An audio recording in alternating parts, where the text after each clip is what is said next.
In the bustling brothel of Athens, a night with a woman could cost no more than 2 barley flatbreads or even less than a jug of cheap wine. These women called porni were at the bottom tier of prostitution, a term that reduced them to mere objects of chatter and transaction. Court speeches by figures like Dio and Lysis suggest that porni often served 6 to 10 men a day, earning barely enough to buy a small portion of lentils. Meanwhile, the brothel owners grew rich, with part of their earnings flowing directly into the city's treasury through taxes. Athenian law imposed no minimum age for entering prostitution. Archaeological evidence and historical records reveal that girls as young as 10 to 13 were exploited in these establishments. Each enslaved girl bore a permanent brand on her thigh, burned into her skin with hot iron, marking her as living property. Life inside these houses was brutally harsh. If a girl refused to work, she could expect horrific punishment, public whippings, starvation for days, or worse. The arrival of a new girl was marked by a particularly cruel ritual, and she would be assaulted in full view of other women and regular patrons. An account from a man named Papi of Thessaly claimed this was deliberately done to crush her spirit and extinguish any hope of escape. Onlookers often jeered and laughed, turning the suffering into public amusement. A newly arrived girl was far more valuable than one who had been in the trade for long. Men would pay 10 times the usual price to be with someone untouched by previous harm. Writers of the time described such transactions casually, as if purchasing fresh fruit from a stall. Privacy did not exist. Women worked in corners of large rooms separated only by filthy cloth or mats. Every cry of pain was part of the background noise, a form of entertainment for men waiting their turn. Before we uncover more of these buried stories of pain and resilience, please like this video and subscribe to our channel. Your support allows us to share the voices of those who were silenced in life. Owners of these women often sorted them into disturbing categories. Nubian women, exceptionally short women, those who could not speak, women who fought back, and those still considered unbroken. Each group came with its own price tag and its own clientele. 5th century art even depicts competitions in which men would attempt to overpower a resisting woman purely for amusement. Graffiti found on brothel walls shows that some customers paid extra for the privilege of inflicting severe harms, slashing faces, leaving scars, or permanently maiming them. Violence was marketed like any other commodity. Some women were advertised specifically for punishment. Split lips, shattered teeth, burns from tipped oil lamps. These were injuries that certain men sought out deliberately. To them, a woman's agony became a form of art, her screams a drunken melody. In the same city that celebrated philosophy and drama, cruelty against women proved to be one of the most lucrative trades. Yet even the daily brutality paled in comparison to what occurred during religious festivals.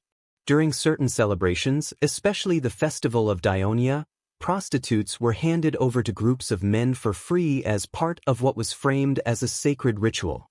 Surviving accounts describe these scenes without a hint of shame. Groups of intoxicated men assaulting women while music played, wine flowed, and bets were placed on how long the victim could endure. On these days, a woman's last shred of dignity vanished. She became nothing more than a plaything for the crowd. Women in Athenian brothels lived lives defined by constant violence and despair. Beatings were routine, delivered with sticks, straps, or bare fists for the smallest mistake.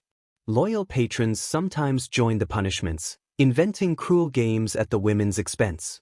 A spilled cup of wine, a mispronounced name, or a single tear could bring days of torment. Many women were locked in dark rooms without food or water, while others were tied to posts in open courtyards, shivering through winter nights or collapsing beneath the summer sun. The owners called it character correction, a twisted form of discipline that stripped away every trace of dignity. Objects nearby, wooden clubs, heavy cups, even blunt knives, became tools of pain. The women soon learned to hide their suffering, forcing smiles to avoid further blows. In a city that worshipped beauty, their bruised bodies stood as living contradictions. Escape meant branding or death. Runaways were caught, burned with hot metal on the chest or nailed to wooden boards as public warnings. Some fled to temples seeking mercy, but priests bribed by owners returned them in chains. Blood stained the temple floors, scrubbed away by other slaves at dawn. Each failed escape brought harsher punishments meant to crush the will without ending the life too soon. Illness was never a reason for rest. Infections, exhaustion, or disease went untreated because treatment cost more than replacing a dying woman. Owners forced them to keep working until they collapsed. Archaeologists have uncovered remains of women with shattered ribs, damaged spines, and skull fractures, proof of the systematic brutality they endured. When a woman could no longer work, she was carried outside the city walls and abandoned, breathing or not. Pregnancy was treated as damage to property. Women were forced to miscarry through poison, blows, or brutal labor. Those who gave birth did so on filthy straw mats without midwives or medicine, often bleeding to death. The bodies of infants were later found in rubbish pits, discarded without care. Athenian law saw these women not as human beings, but as property bound by fabricated debts for food and shelter. Refusing a violent client was impossible, and seeking justice meant torture. Their voices were silenced, their pain dismissed, and their deaths forgotten in a city that praised perfection while discarding its women like broken pottery. In the city that invented democracy, its women lived outside it, denied every right of freedom or dignity. Enslaved women were valued less than animals, fed only enough to keep working. A few, through rare luck or favor, might gain slight comfort. Some were trained as musicians or dancers for the wealthy. Others became favorites of their masters, given private rooms, fine silks, and jewelry. Yet these luxuries were cages of gold. Their safety depended entirely on a man's whim. A single act of disobedience could send them back to the common brothel or to death. Masters often offered their favorites to friends as tokens of hospitality, returning them in the morning as one would return a borrowed cup. Even the most privileged woman remained property.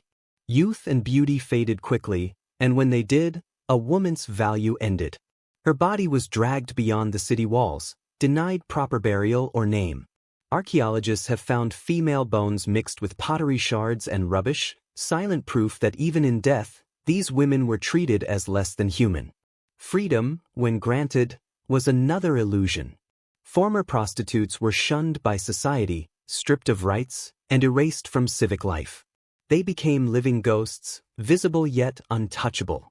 A culture that celebrated its heroes in poetry refused to remember the women who served its desires. Their pain became entertainment. Playwrights mocked them on stage as crude and shameless. Crowds laughed at scenes of assault and humiliation. Violence against women was painted on household pottery, celebrated as art. Their suffering became decoration, their pain normalized.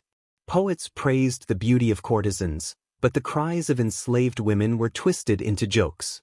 Athenian theater turned their tragedy into comedy, transforming agony into applause.